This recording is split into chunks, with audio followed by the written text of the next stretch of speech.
Saúdo a igreja com a paz do Senhor. Olha que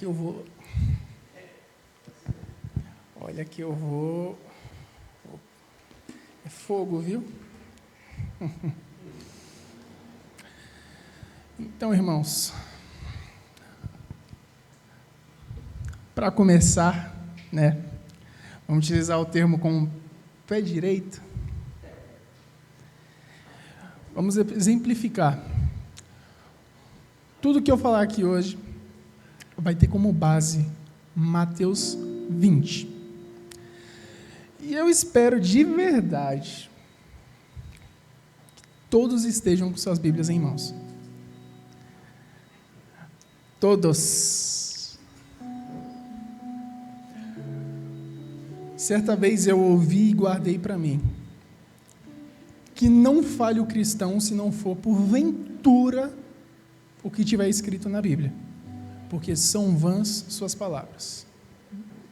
Supondo que não teria tanto impacto utilizar esse termo. Meus irmãos, já podem abrir as suas Bíblias em Mateus 20. Mateus 20 vai nos contar a parábola, da vinha, o Senhor que sai ao encontro de homens para que trabalhassem na sua vinha. E por que Mateus 20?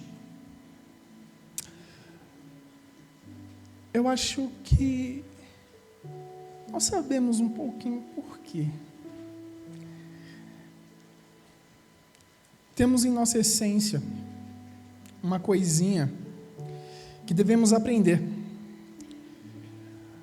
Nós não possuímos, infelizmente, noção de como funciona a regra dos céus. Olha que loucura. Exatamente. Não sabemos. Como assim? É nos ensinado desde cedo que, se o Brandon está fazendo algo bom, ele deve ser recompensado por isso. Isso é um fato. Mas, se eu chegar depois dele e fazer a mesma coisa, só que um pouquinho mais tarde do que ele, a nossa concepção é de não recompensa.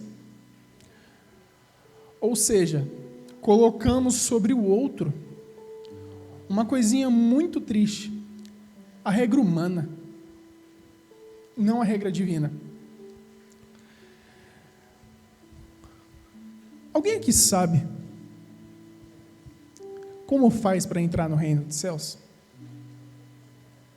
Além de seguir os mandamentos de nosso Senhor Jesus Cristo? Ele fala para a gente em Mateus 18, para sermos como crianças. Eu gosto muito de ler, muito. Então façam um favor, abram em Mateus 18. Vamos tirar na dúvida. Já começa pelo título: o maior do reino dos céus. Podemos ler? Naquela mesma hora, chegaram os discípulos a Jesus dizendo: quem é o maior do reino dos céus? Quem é o maior dos reinos dos céus, Mateus?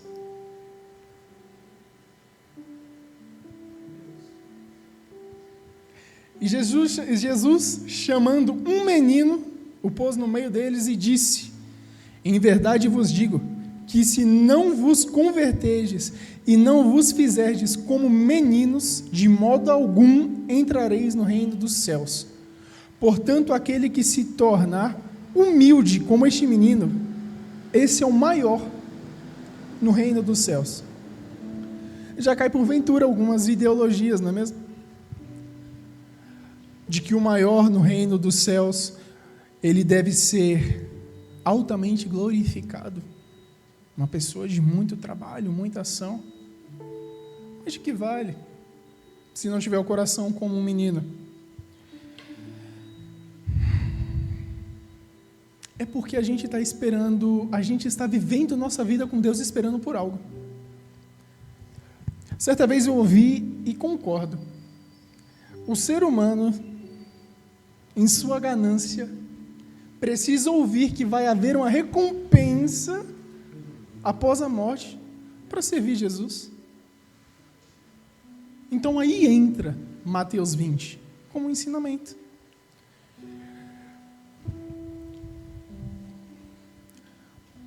Porque Deus ele não segue o princípio do mundo. Poxa, gente, acho que é meio óbvio. Como eu posso atribuir àquele que tudo é os meus princípios? Eu acho que é mais fácil o contrário. Vamos iniciar então a leitura em Mateus 20, para que a gente possa entender um pouquinho melhor. Podemos ler? Porque o reino dos céus é semelhante a um homem, pai de família, que saiu de madrugada a assalariar trabalhadores para a sua vinha. Já começa no início aí, pessoal. A gente tem uma coisinha muito interessante. Muito interessante mesmo. Um homem, pai de família, foi assalariar trabalhadores. É muito mais comum, principalmente com base da época, um encarregado, né? A gente espera um encarregado, a gente espera que alguém já que ele é o dono dali, alguém vá chamar por ele. Mas não, ele foi. Guardem esse começo, esse princípio. É uma boa base. Continuemos. E ajustando com os trabalhadores a 1 dinheiro por dia, mandou-os para a vinha. 1 dinheiro. E saindo perto da hora terceira, viu outros que estavam ociosos na praça. E disse-lhes: Ide vós também para a vinha, e dar-vos-ei o que for justo. E eles foram. Saindo outra vez, perto da hora sexta e nona, fez o mesmo. E saindo perto da hora 1/10, encontrou outros que estavam ociosos e perguntou-lhes: Por que estáis ociosos todo dia? Disseram-lhe eles: Porque ninguém nos assalariou. Disse-lhes ele: Ide vós também para a vinha, e recebereis o que for justo. Aproximando-se a noite, disse o senhor da vinha ao seu mordomo: Chama os trabalhadores e paga-lhes o salário, começando pelos derradeiros até os primeiros. Olha aí.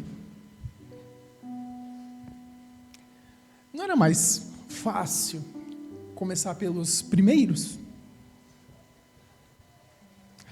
Continuando, e chegando os que tinham ido perto da hora 1/10, receberam 1 dinheiro cada um. Vindo, porém, os primeiros, cuidaram que havia de receber mais. Mas, do mesmo modo, receberam 1 dinheiro cada um. E, recebendo, murmuravam contra o pai de família, dizendo: Estes derradeiros trabalharam só 1 hora, e tu o igualaste conosco, que suportamos a fadiga e a calma do dia. Mas ele, respondendo, disse a um deles: Amigo, não te faço agravo. Não ajustaste tu comigo 1 dinheiro? Toma o que é teu e retira-te. Eu quero dar a este derradeiro tanto como a ti. Ou não me é lícito fazer o que quiser do que é meu? Ou é mau o teu olho porque eu sou bom? Assim os derradeiros serão primeiros, e os primeiros derradeiros. Porque muitos são chamados, mas poucos são escolhidos. Meus irmãos, o reino dos céus ele é assim. Às vezes a gente espera ser os primeiros a ser recompensado. Mas vem cá, pelo que você trabalha? Querem algo interessante? Vocês perceberam que ele ajustou o valor com os primeiros trabalhadores, mas os demais não?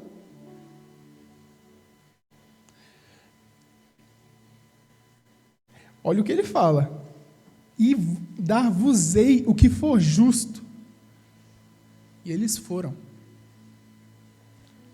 Não notam nenhuma diferença entre eles? Os primeiros foram em busca de uma recompensa que já estava lhe dada.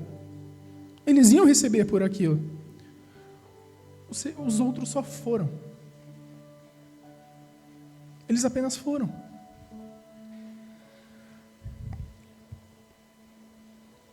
Não teve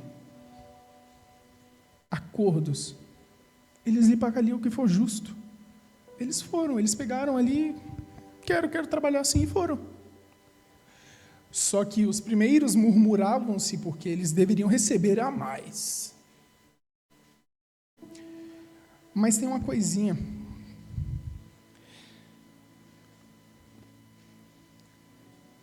Deus, ele quer nos dar um trabalho e uma perspectiva diferente da que temos hoje. É isso que a parábola quer nos ensinar. Olha, a primeira leva foi por uma recompensa. Mas o que o irmão quer dizer com isso? Meus irmãos, qual é o princípio de vocês entregarem suas vidas a Cristo? É uma recompensa? É esperando riquezas? A verdade é que não importa quem mais se esforçou. Porque todos têm direito do reino. Essa é a parábola da vinha. Não importa se tu foi chamado primeiro e você tem 20 anos de ministério. Aquele teu irmão que foi chamado a um convite seu, graças a Deus, que Deus te abençoe grandemente. Grandemente, vocês trouxeram almas. Mas a partir desse instante, vocês fizeram o que o Senhor veio pedir a vocês que fizessem na vinha. Plantassem. Para que houvesse colheita. Não esperem recompensas por isso. Porém, não existe recompensa maior do que a bênção da vida.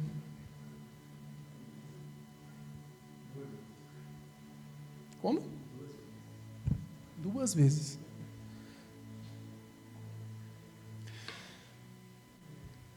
Sejam fiéis por mais tempo. Entendam? Tem uma coisinha.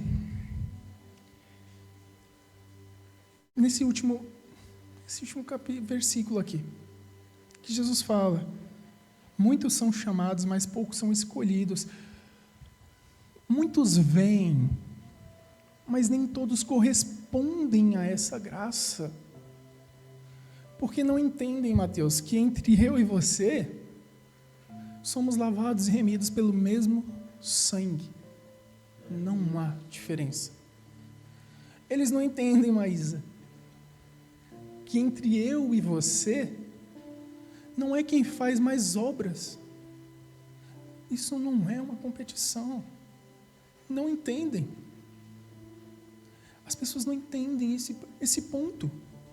Não é sobre quem sapateia melhor, meus irmãos. Isso aqui não é um concurso de sapateado. Não é sobre quem gira melhor. Olha, pelo amor de Deus, a minha época de peão já passou. É sobre quem se entrega. É sobre quem ouve o Senhor chamando a vinha e vai. Ouvindo Ele, dar-vos-ei o que for justo. Vocês iriam? Se um Senhor aparecesse a vocês e nem sequer te dar promessa do que vocês iriam receber. Lhe darei o que for justo, Mateus. Você iria? Exatamente. Mas o que é justo? Não basta ser cristão. Precisamos viver o cristianismo. É confiar que o Senhor diz, vai e ir. Meus irmãos, tem uma frase que eu falo demais, sejamos sábios. Porque o cristão ultimamente vem pecando em sabedoria. Poxa, o que vocês esperam a mais de Deus? Entregou o seu único filho por amor de nós. Não um, todos. Mas o que buscamos de fato? Mas tem uma coisa aqui que ocorre no primeiro grupo. Pela lógica do mundo, eles buscam justiça. Não, pera, me pague a mais. Eu trabalhei muito mais do que eles.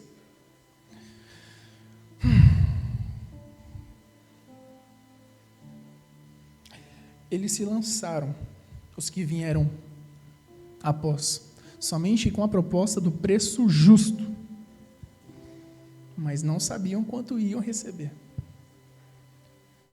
Meus irmãos, o que é justiça?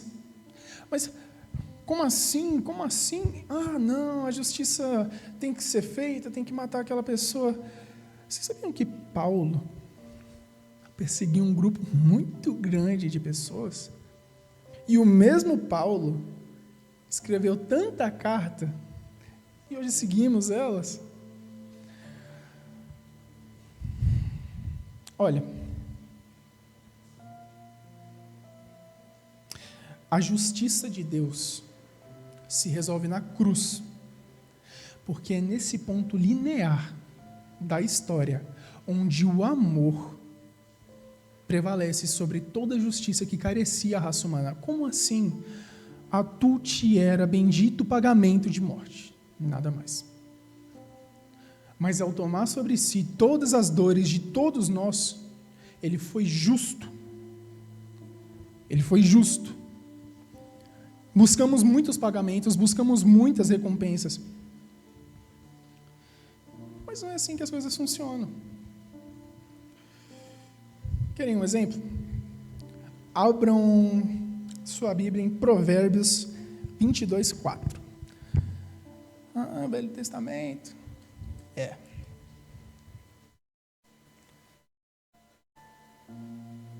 Tá aqui é para usar, não é? Velho Testamento a gente usa também.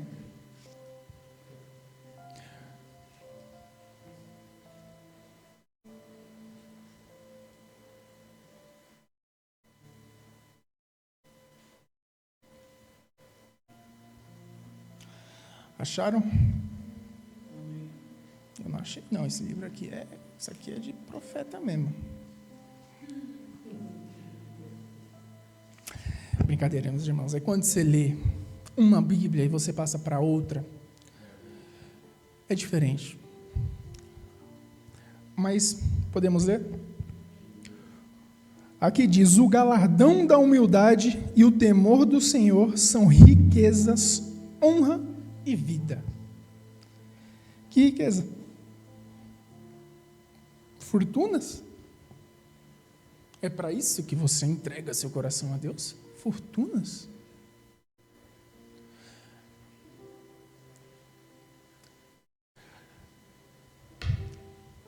É interessante, porque mostra muito onde está o coração de cada um de nós. Querem ver? Hoje a gente vai ler bastante, viu? Bastante mesmo. Abram em Jeremias 17, 10.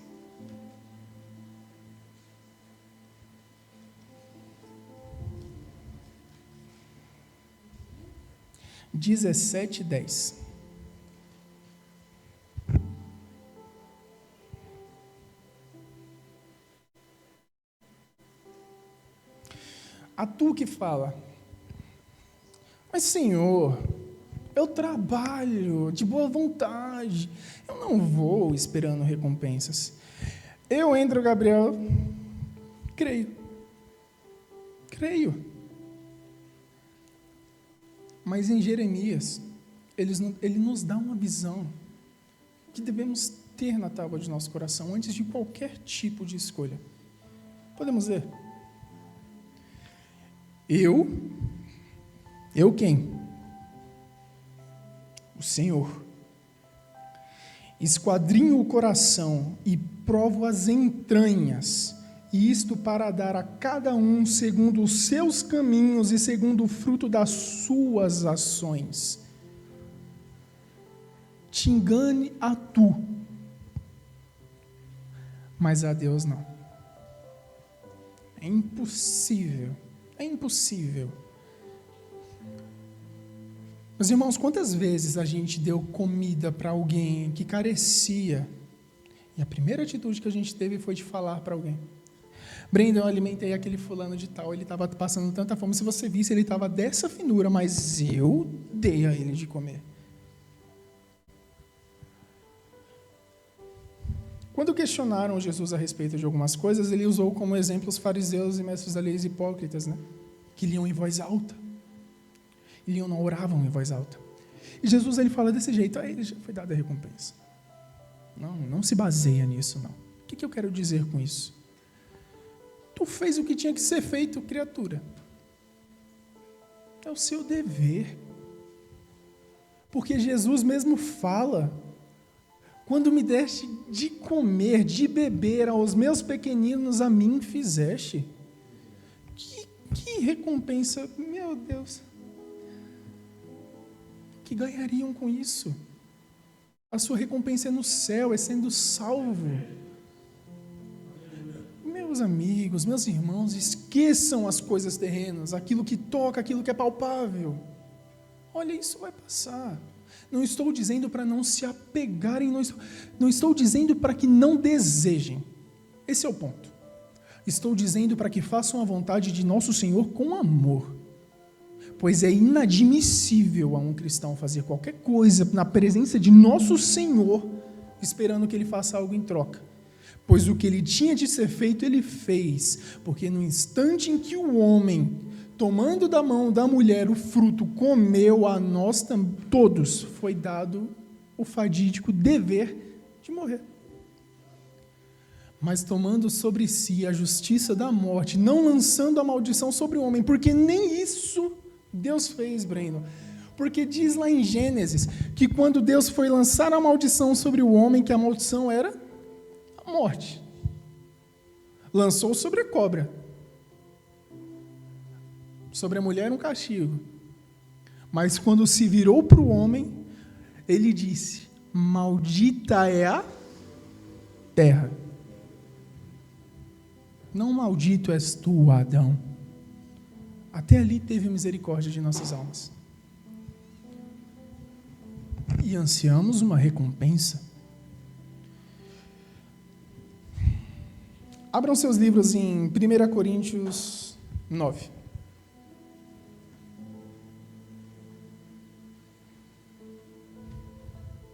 Espero que gostem de ler. Eu gosto. Solas Escrituras.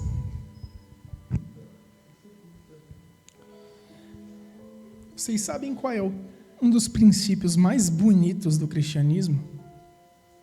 De ser servo? Aqui diz assim, que para que você seja grande no reino dos céus, você precisa se diminuir. Os trabalhadores se diminuíram. Eles não sabiam que iam receber. Vá sim, meus amigos. Vão. Ouviu a voz de Deus?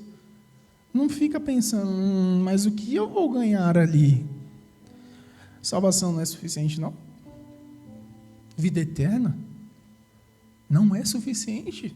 Você quer mais. Podemos ler? Paulo diz: porque sendo livre para com todos, fiz-me servo de todos, para ganhar ainda mais. Fiz-me como judeu para os judeus, para ganhar os judeus. para os que estão debaixo da lei, como se estivesse debaixo da lei, para os que estão debaixo da lei, para ganhar o que estão debaixo da lei. Meus irmãos, Paulo, o princípio que eu quero trazer para vocês é que ele, sendo livre, a graça de Deus libertando, ele se fez escravo, se pondo em uma situação de servir. Abram seus livros em Marcos 10, 43. E quando Paulo fala que ele se fez judeu para ganhar os judeus, não vai você achando que é para você se fazer de amigo aí do pessoal e ficar indo para qualquer lugar, viu? Isso não é ganhar, não.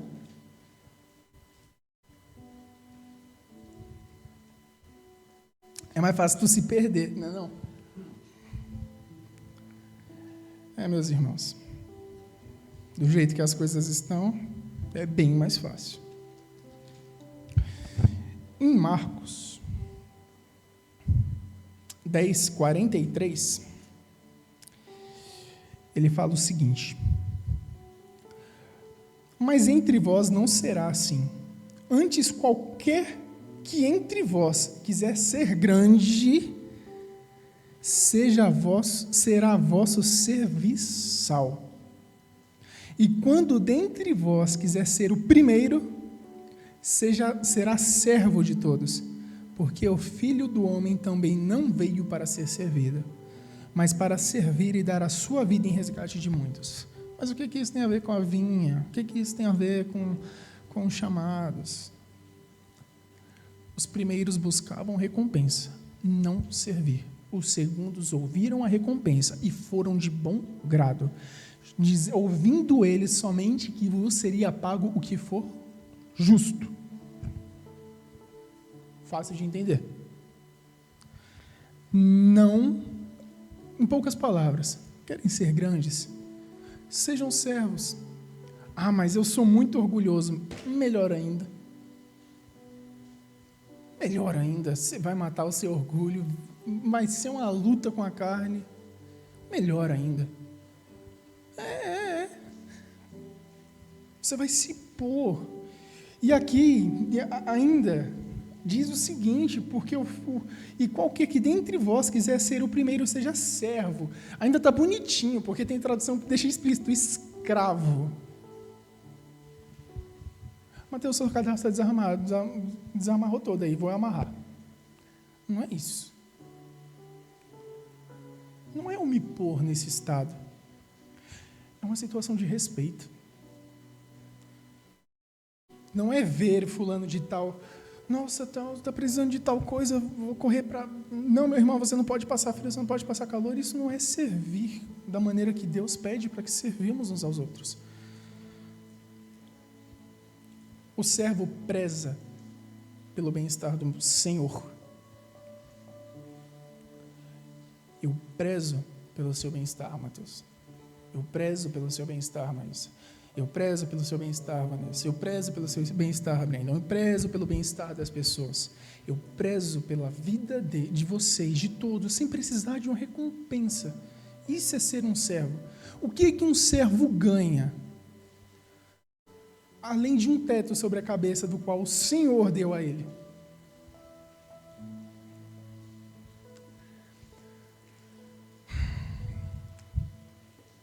Abram em Lucas 14.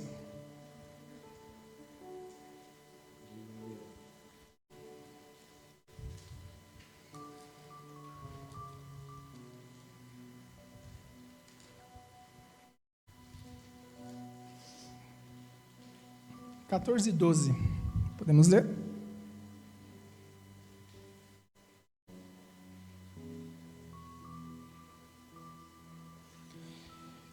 E dizia também os que tinham convidado: quando deres um jantar ou uma ceia, não chames os teus amigos, nem os teus irmãos, nem os teus parentes, vizinhos ricos, para que não suceda que também eles se tornem a convidar, e te seja isso recompensado.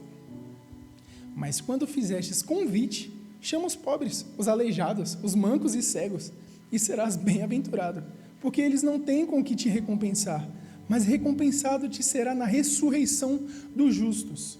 Meus irmãos, por favor. Qual é a recompensa?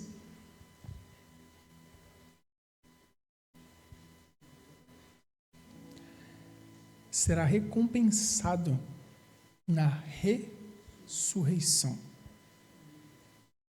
Essa é a tua recompensa, cristão, por fazer uma boa ação. Não é o carro do ano, não é a casa, não é aquilo que você toca e é palpável. Certa vez, eu lendo Gênesis, existe uma ordem muito interessante. Quando Deus criou o homem, vocês percebem que não foi o homem que foi apresentado aos animais, mas foi os animais que foram apresentados ao homem? Porque o principal dever do ser humano é cuidar. Cuidar daquilo que ele consegue destruir com muita facilidade, inclusive, mas é cuidar. É adorar, é servir. Desde o princípio, o nosso foco era cuidar daquilo que é de Deus. Olha o Éden. Tem recompensa maior do que ser ressuscitado entre os justos. A justiça de Deus sempre vai se resolver na cruz. Porque se cair sobre nós, agora é lago de fogo. Tem uma coisinha que eu gosto de falar bastante, que é o que tu faz de obras, esperando recompensas. Quer um exemplo? Abram a Bíblia de vocês em Efésios 2:8, por favor. Tem tempo. Para esse relógio aí.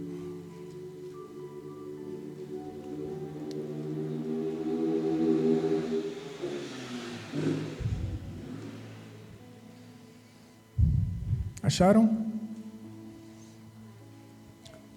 2:8.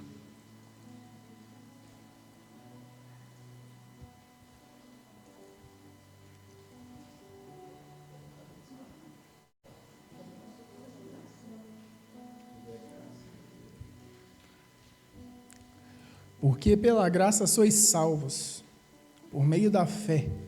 E isso não vem de vós, é dom de Deus. Não vem das obras, para que ninguém se glorie. Continuando, porque somos feitura sua, criados em Cristo Jesus, para as boas obras, as quais Deus preparou para que andássemos nela. Agora querem ver uma situação seguindo esse mesmo contexto. Abram em Tiago 2:17.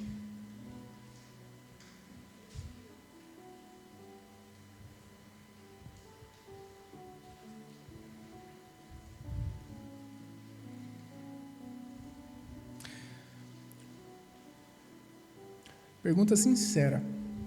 O que Paulo falou?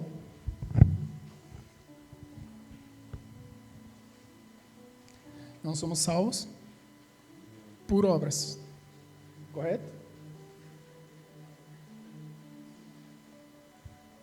Está certo? Leiam para mim o que Tiago fala. Assim também a fé, se não tiver as obras, é morta em si mesma. Se contradiz? É uma sensação, né, de contradição. Aí, a Bíblia se contradiz. De modo algum. Todo livro tem o seu direito de interpretação para cada um que o segure e lê. Mas a Bíblia é a interpretação do único Deus e ele não se contradiz. Nós nos contradizemos muitas vezes. Vocês sabem por quê? A fé sem obras é morta? Porque aquele que é salvo mediante a graça de nosso Senhor, que entregou o seu único e verdadeiro Filho por amor de nós naquela cruz, como pode um coração renovado não fazer de boa vontade a vontade do Pai? Essa fé está morta. Tem algo errado nela. Mas como assim? Meus irmãos, eu já falei uma vez e volto a falar. Brandon, se você comer o melhor lanche da sua vida, qual a primeira coisa que você faz? Querer outro. Eu também. Mas em essência, compartilhamos.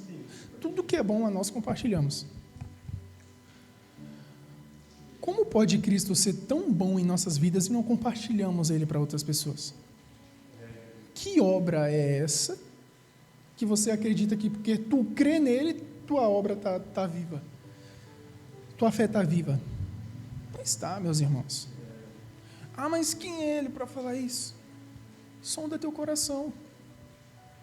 Sonda teu coração, criatura. Seja sábio. Existe um princípio muito interessante. Quanto mais cedo pararmos de tentar nos convencer de que estamos certos, mais certos nos tornamos. Porque é no princípio de notar a nossa falha.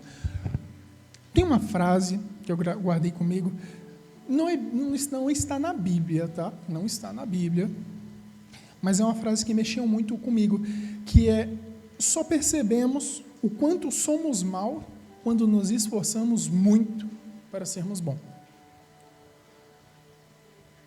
Então, em poucas palavras, para com essa coisa de achar que você merece uma recompensa. O teu firmamento está em areia. E não me é prazeroso falar isso. Ah, irmão, eu não sei se você está falando comigo, eu não sei, eu sinto que eu estou perfeito. Como, meus irmãos? Como? Já comecei errado que perfeito somente é Deus. Só Ele. Você pode ser irrepreensível, como o apóstolo Paulo falou, mas perfeito não. Tudo tem suas falhas. A parábola da vinha nos ensina um senhor, pai de família. Eu vejo esse senhor como Deus, Breno. Não um homem que espera que outros façam, porque na história da Bíblia inteira, eu nunca vi um homem falar assim: ah, eu vou buscar a Deus aqui assim, vou virar o maior dos profetas.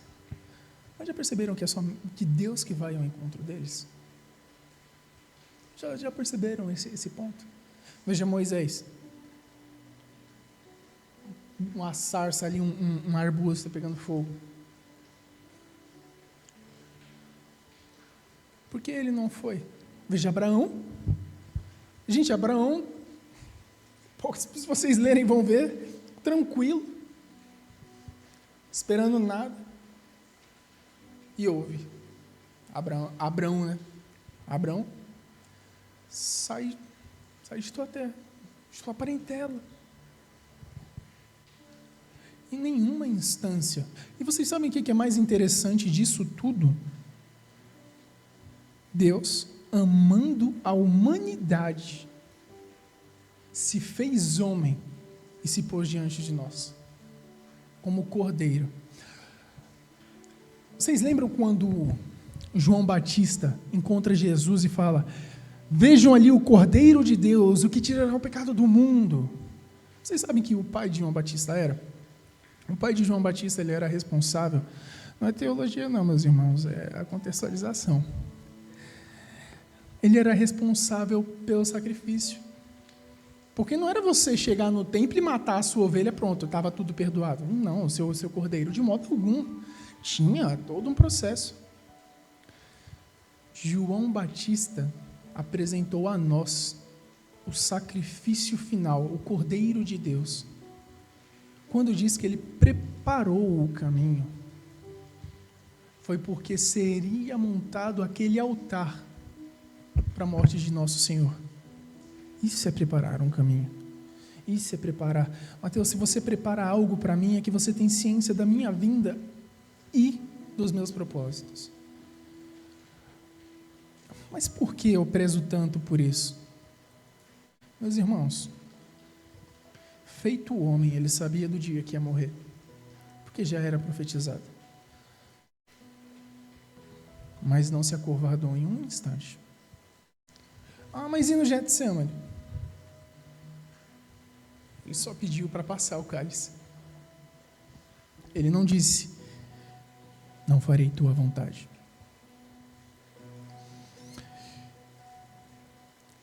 Querem ver? Tem um ponto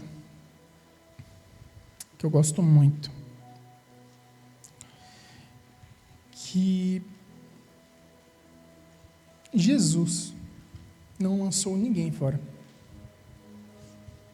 Vocês já viram a parábola que ele utiliza para falar com os discípulos e com os fariseus hipócritas, que ele fala o seguinte, ele faz a seguinte afirmação, está em Mateus 21, acho que acredito que é Mateus 21. Ele faz a seguinte afirmação,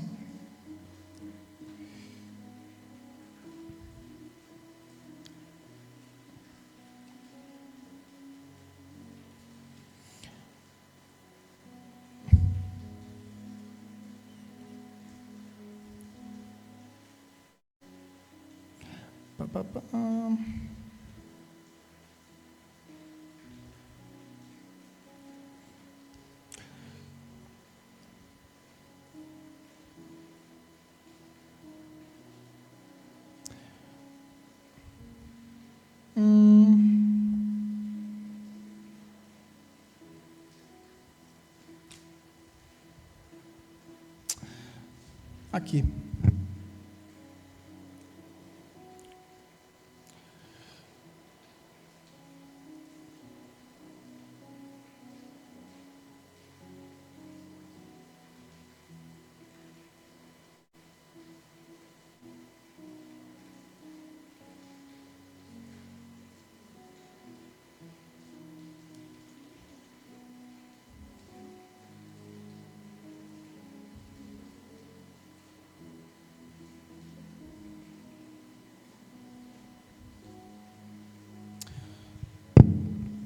Deixa eu ver se eu acho.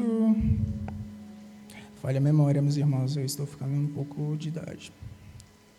Brincadeira.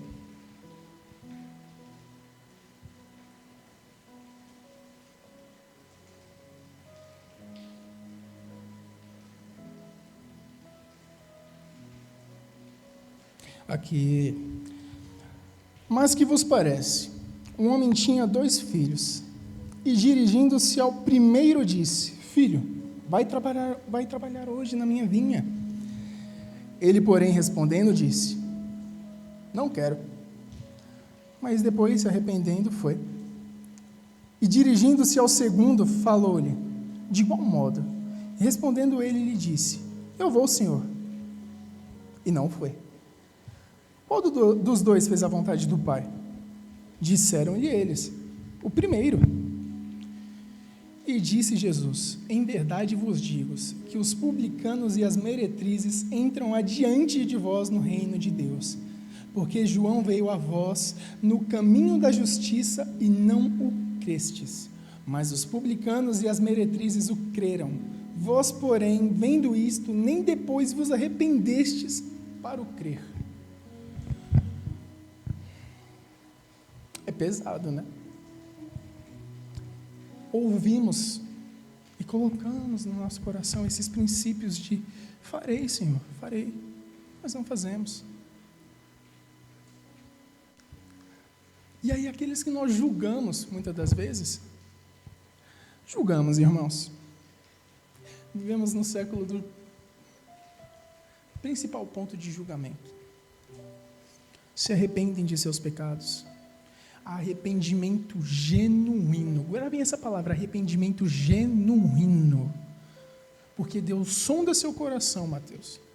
Você pode falar para mim, eu me arrependo, e não ter se arrependido. Perdão a palavra, eu como um bobo, vou crer.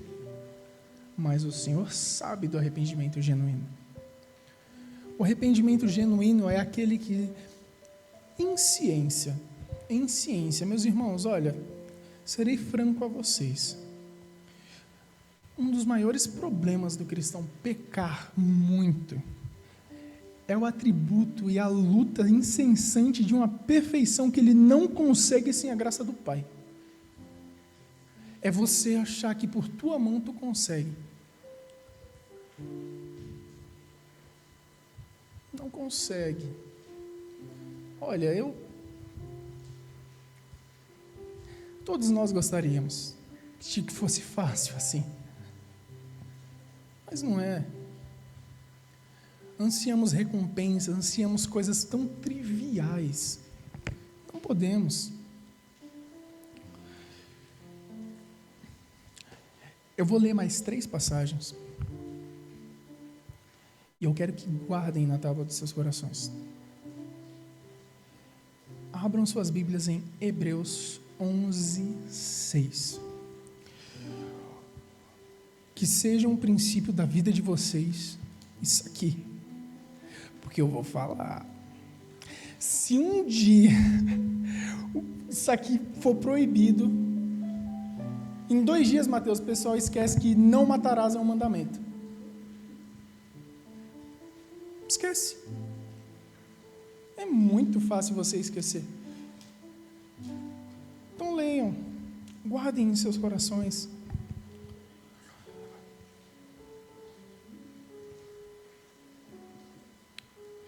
Ora, sem fé é impossível agradar-lhe, porque é necessário que aquele que se aproxima de Deus creia que Ele existe e que é galardoador dos que o buscam. Pela fé de Noé, divinamente avisado das coisas que ainda não se viam, temeu, e para a salvação da sua família preparou a arca, pela qual condenou o mundo e foi feito herdeiro da justiça, que é segundo a fé. E se a gente continuar, a gente vê muito mais.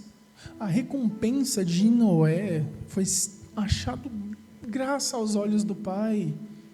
Meus irmãos, não há recompensa maior do que o mérito da vida, de poder servir em liberdade.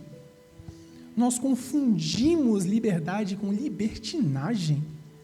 Esse é o problema. Julgamos como se não houvesse amanhã e ansiamos recompensa. Mas, meu Senhor, eu estou há 20 anos no ministério, 20 anos fazendo coisa errada. Mas quer recompensa, Mateus? Quer recompensa, Maísa? Quer recompensa, Vanessa? Eles merecem, Breno?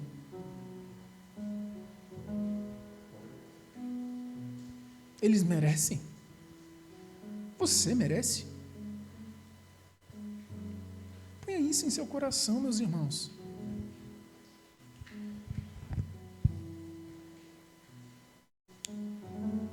A Bíblia, ela não é um livro de autoajuda. Porque se fosse de autoajuda, ela diria que está tudo bem você ser do seu jeito. Ela é confrontante. Isso nos torna inimigos do mundo. Meus irmãos, somos inimigos do nosso principal opressor. Ele é o inimigo de nossas almas, Satanás.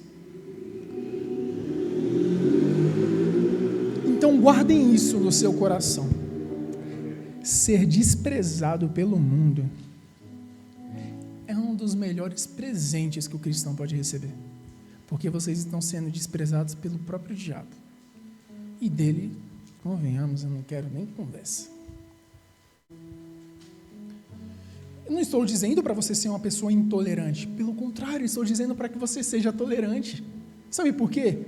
Porque o mundo é intolerante. Não há liberdade senão em Cristo. Não há liberdade senão em Deus. Não há liberdade neste mundo. Ah, mas foi dado livre-arbítrio a todos nós, e eu posso fazer com o meu corpo o que eu bem entender. Foi te dado. foi te dado o livre-arbítrio para que você tivesse ciência. Mas você vai apontar o dedo na cara de Deus nos últimos dias e falar: mas eu não sabia de sua palavra. Meus irmãos, até cachorro de rua hoje sabe. Até os cães. Pelo amor de Deus. Não se portem dentro da casa do Senhor como se estivessem se portando em qualquer lugar. Abram suas Bíblias em Colossenses 3, 23.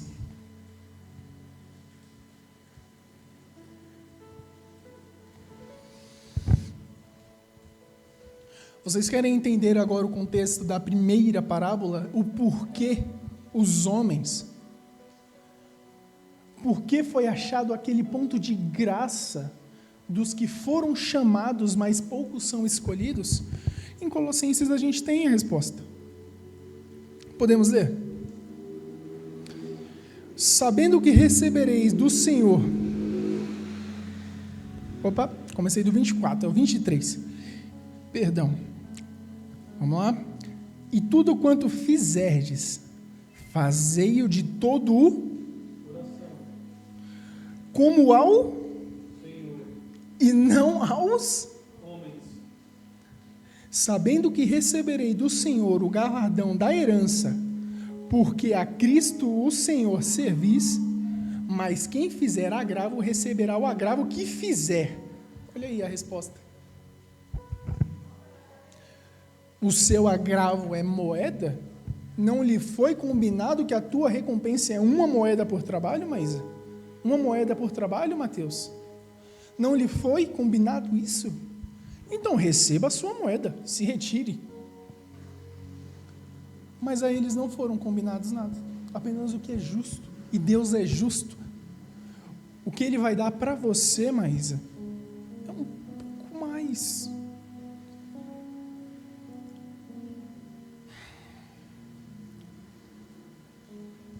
Abram suas Bíblias em Atos 13.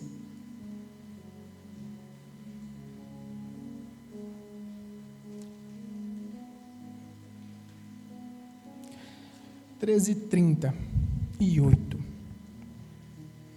Eu acho que eu vou ter que voltar a usar óculos, hein?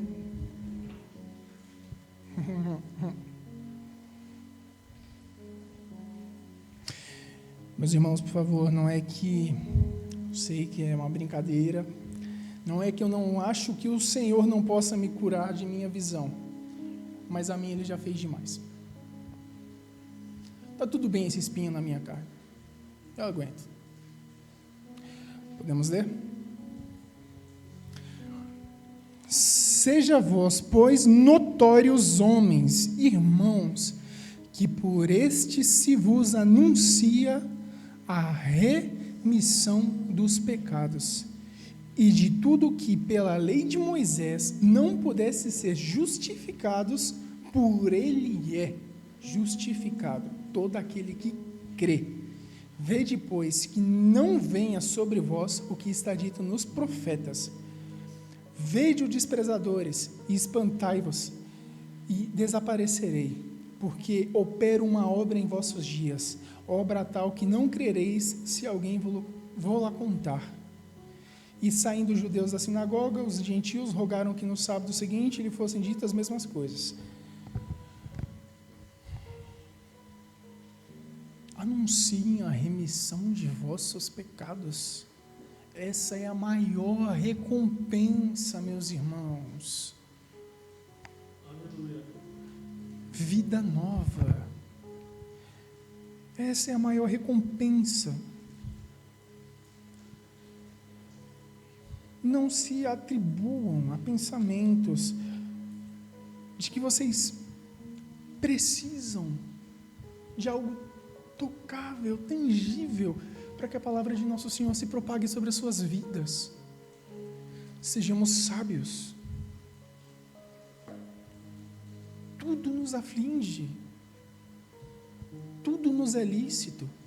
Mas a gente nunca fala que não convém, a gente só usa tudo nos é lícito. Tudo é lícito.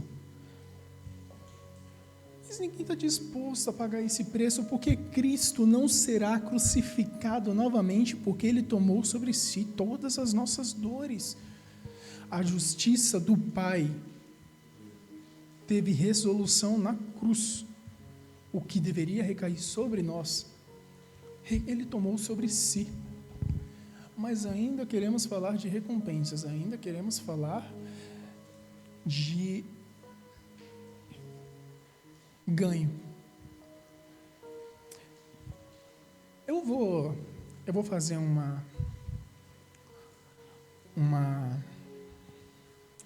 oração para vocês terem as suas recompensas, segundo cada um as suas obras.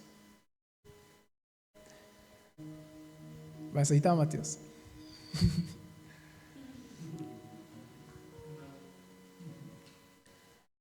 Isso a gente não quer. Isso a gente não quer. Queremos ganhar, mas não queremos ser exortados para como ganhar. Não foi feito um combinado? Uma moeda? Tu foi chamado para uma moeda.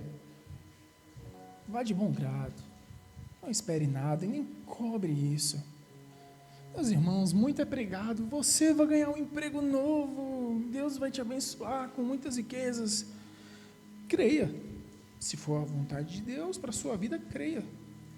Mas torne como principal continuar fazendo a vontade de Deus. Não espere recompensas. Porque Moisés achou que ia entrar na terra prometida. A gente acha fielmente que vamos chegar até certo ponto. O meu sogro morreu muito jovem. Ele me deixou um ensinamento para a vida toda. Deus permitiu a ida dele. E o ponto central disso tudo é: e os sonhos dele? E os planos dele? Para onde foi? Todos enterrados com ele, meus irmãos. Todos. Mas a recompensa da vida eterna, essa não pode ser tirada de homem algum, se ele fez os preceitos da vontade de nosso Senhor.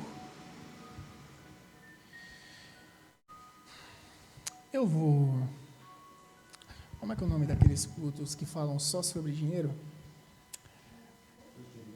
De prosperidade. Teologia da prosperidade. Vou falar para vocês uma teologia da prosperidade.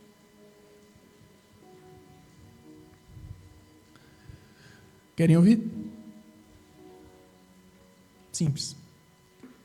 Entregue a vossa vida e seus caminhos ao único e verdadeiro Salvador. Ele lhes dará a recompensa de vida eterna. Isso é o que eu tenho para falar. Agora, se os seus princípios são outros, é você e Deus. Ele já pagou um preço por todos nós, nos comprando de nossa escravidão, para que você continue sendo escravo de uma coisa tão trivial como recompensa, seja ela qual for. Bom, aqui eu encerro tudo o que eu tenho para dizer. Agradeço a oportunidade. Eu gostaria de fazer uma oração antes da gente finalizar aqui com a palavra. Se me permitem, podemos orar?